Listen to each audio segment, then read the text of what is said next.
আমার সাথে যা কিছু ঘটেছিল সেটা তুই আর বীর নয়, বরং অঙ্গদ করেছিল।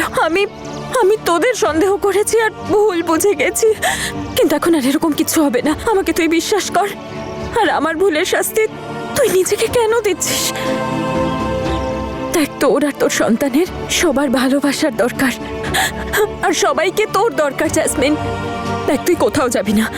চাপ আমার সাথে বাড়ি চল। হ্যাঁ, ভালো বোন না তুই আমার, চলে আয়। না তনু, তুই খুব ভালো, তাই তোর সবাইকে ভালো মনে হয়, কিন্তু আমি আমার লাইফে অনেক অন্যায় করেছি। স্পেশালি তোর সাথে তো আমি সব সময় অন্যায় করে এসেছি। তনু, আমি তোর সাথে বাড়ি যেতে পারবো না। তুই প্লিজ আমাকে আমার এই অবস্থায় ছেড়ে দে। আমি নিজেরটা নিজেই বুঝে নেব। আর আমার তো মনে হয় আমার সাথে ঠিক যা যা হচ্ছে একদম ঠিক হচ্ছে। আমার সাথে এরকমই হওয়া উচিত। প্রথমে অমৃত আমাকে ছেড়ে দিয়ে চলে গেল, তারপর সুইটির মা আমাকে ধাক্কা মেরে বাড়ি থেকে বের করে দিল, আর একদম ঠিক করেছে। আমার সাথে এরকমই হওয়া উচিত, কারণ আমি কারোর ভালোবাসা, কারোর কেয়ার পাওয়ার যোগ্যই নই। তোকে সুইটির মা বাড়ি থেকে বের করে বাড়ি থেকে বের করেনি, মাঝ রাতে ঘাড় ধাক্কা দিয়ে বের করে দিয়েছে। সারা রাত আমি রাস্তায় পড়েছিলাম, আর তারপর সকালে উঠে চুরি করে পেট ভরেছি নিজের। কিন্তু এরকম লাইফ নিয়ে আমার কোনো আফসোস নেই, কারণ এইসব তো আমি নিজেই লিখেছি নিজের কপালে। তাই ঠিক আছে, সারা রাত রাস্তায় কেন? আমার তো মনে হয় আমার ডাস্টবিনে শোয়া উচিত ছিল, কারণ আমি এটারই যোগ্য। আমি অন্যায় করেছি এমন। তুই প্লিজ আমাকে এখানে ছেড়ে দিয়ে যা, তুই বাড়ি যা, আর প্লিজ আমাকে খুঁজিস না, প্লিজ। না জেসমিন, তোকে কোথাও যেতে দেবো না। তনু, প্লিজ আমাকে যেতে দে। আমার খুব ভালো করে মনে আছে যখন অমৃত বেঁচে ছিল, তো আমাকে ওর ওয়াইফ হিসেবে মেনেই নেয়নি। আর আজ যখন ও আমার জীবনে নেই, তখন কেউ আমাকে ওর বিধবা হিসেবেও মেনে নেয় না। কেন আটকাচ্ছিস তুই আমাকে বারবার? তনু, তুই বাড়িতে যা না। সবাই তো সুস্থ হয়ে ওঠায় খুব খুশি, তাই না? আমাকে বাড়িতে নিয়ে গিয়ে প্লিজ ওদের আনন্দটা নষ্ট করে দিস না। আর আমি খুব ভালো করে জানি যে আমার সন্তান এই পৃথিবীতে আসার পরেও শুধুমাত্র ঘৃণা ছাড়া কিচ্ছু পাবে না। তাহলে কেন আমি ওকে পৃথিবীতে নিয়ে আসবো? আমি ওকে পৃথিবীতে আনতে পারবো না তনু। আমি অ্যাবর্শন করে নেব, আমি নষ্ট করে দেবো বাচ্চাটাকে। আমি পারবো না। জেসমিন,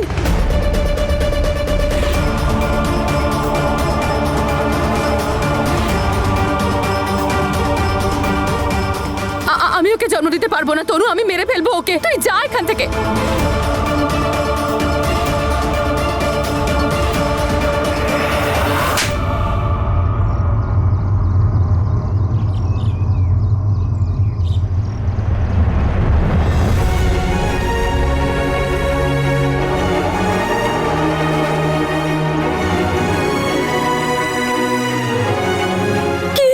তুই জেসমিন, এই সন্তানকে নষ্ট করতে চাস? তুই জানিস সন্তান হারানোর কষ্ট কি? তা আমায় জিজ্ঞেস করা, আমি জানি সেই কষ্ট।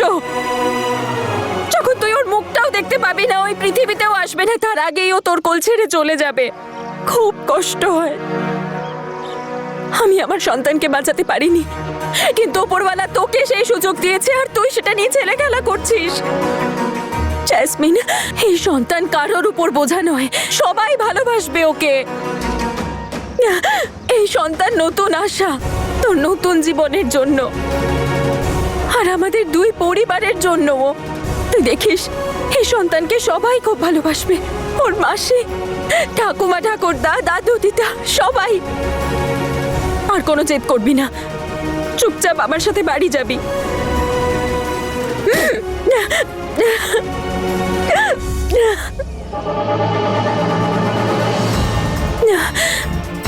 মাসি তোমাকে খুব ভালোবাসে,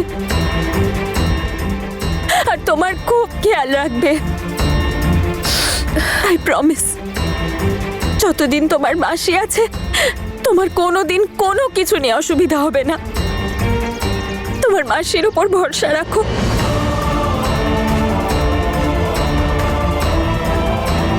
ওয়াও সোনা, আমি তো তোকে পাত্তাই দিচ্ছিলাম না, কিন্তু তুই তো দেখছি হেব্বি কাজে।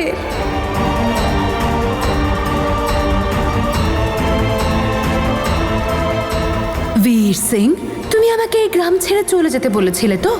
এবার তোমার বউ আমাকে বাড়ি ফিরিয়ে নিয়ে যাচ্ছে, আর তুমি আমার কোনো ক্ষতি করতে পারবে না। কি?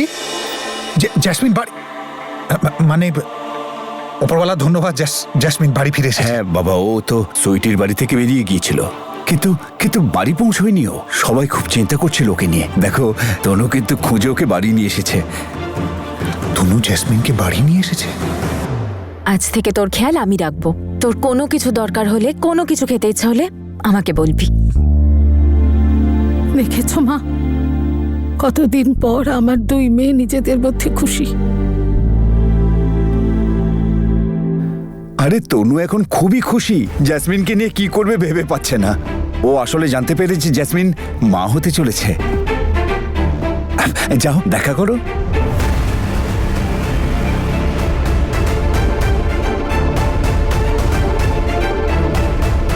মা, অনেকদিন পর আমাদের বাড়িতে খুশি এসেছে। উপরওয়ালা করুন এই খুশি যেন এরকমই থাকে। চলো। জেসমিন থাকাকালীন এই বাড়িতে খুশির পরিবেশ কি করে হতে পারে? ও কোনোদিনও পাল্টাতে পারে না। ও আজও তনুর জন্য একটা বিপদ। আচ্ছা একটা কথা বল, বেবি কিক করে? হ্যাঁ, কখনো কখনো। পরের বার যখনই ও কিক করবে না, তখন প্লিজ আমায় বলিস। আমি ওই মোমেন্টটাকে তোর সাথে ফিল করতে চাই।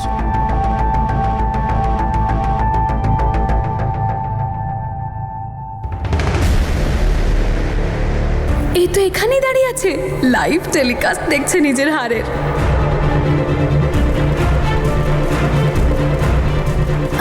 তনু, এটা তো ঠান্ডা জল, একটু গরম করে এনে দিবি প্লিজ?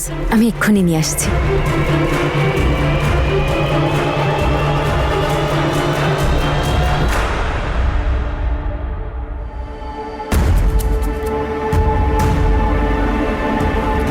ওয়েলকাম।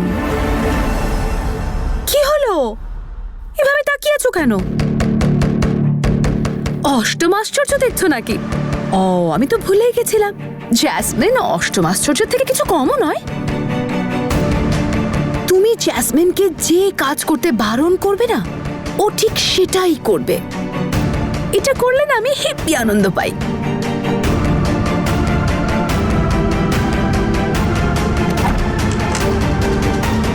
দরজা কেন বন্ধ করলে তুমি? জেসমিন, আমার ধৈর্যের পরীক্ষা নিও না। আজ রাতের মধ্যে এখান থেকে চলে যেও, না হলে না হলে কি করে নেবে তুমি? বলে দেবে সবাইকে যে আমি কি করেছি? যাও গিয়ে বলে দাও। তুমি তো এখন এখানেই দাঁড়িয়ে আছো, গেলে না? আরে যাও গিয়ে বলো না, যাও যাও না। কথাটা তুমি খুব ভালো করে জানো নিশ্চয়ই যে তনু বেচারি কয়েকদিন আগেই সুস্থ হয়েছে, আর হয়তো এখনো পর্যন্ত পুরোপুরি নর্মাল হয়ওনি। আর এই রকম অবস্থায় তনুকে আবার এত স্ট্রেস আর টেনশন দেওয়াটা,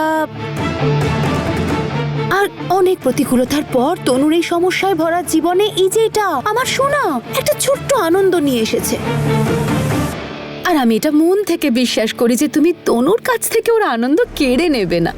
কত কষ্টে বেচারির মুখে এতদিন পরে একটু হাসি ফুটেছে, নিশ্চয়ই তুমি চাইবে না ওর মুখের এই হাসিটা মুছে যাক, তাই না?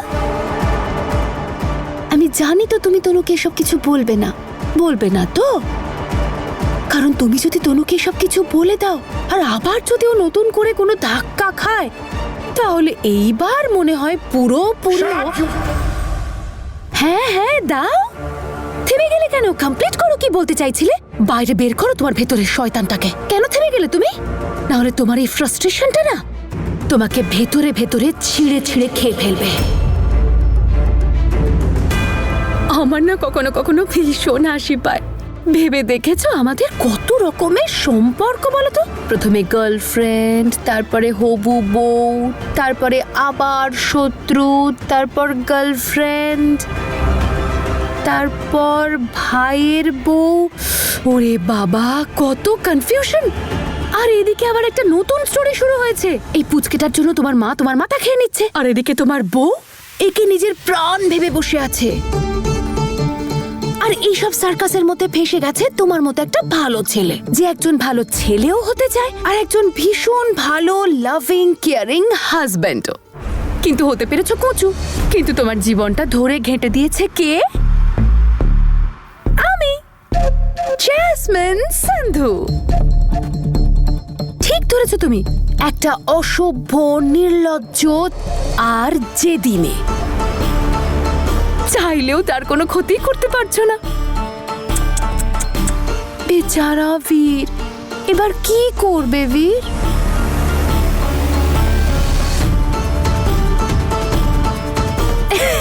উফ বাবা বীর, সত্যি বলবো আমার পুরো জীবনে এত আনন্দ আমি কখনো পাইনি। ভাবো, যার থেকে তুমি আমাকে দূরে রাখতে চাইছিলে সে আমাকে ফুল মালা পরিয়ে বরণ করে বাড়িতে ঢুকিয়েছে। বাহ, দারুণ ব্যাপার তাই না?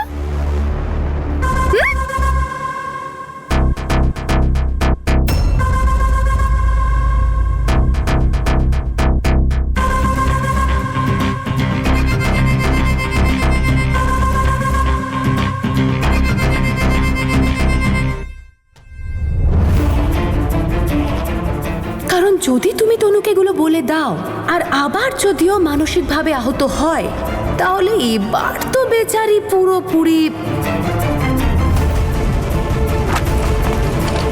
বেচারা বীর, এবার কি করবে বীর?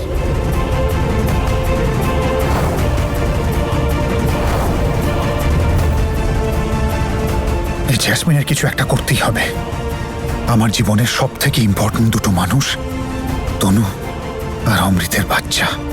আমাকে খুব সাবধানে থাকতে হবে। হ্যাঁ বুঝো। বীর, তুই কোথায় রে?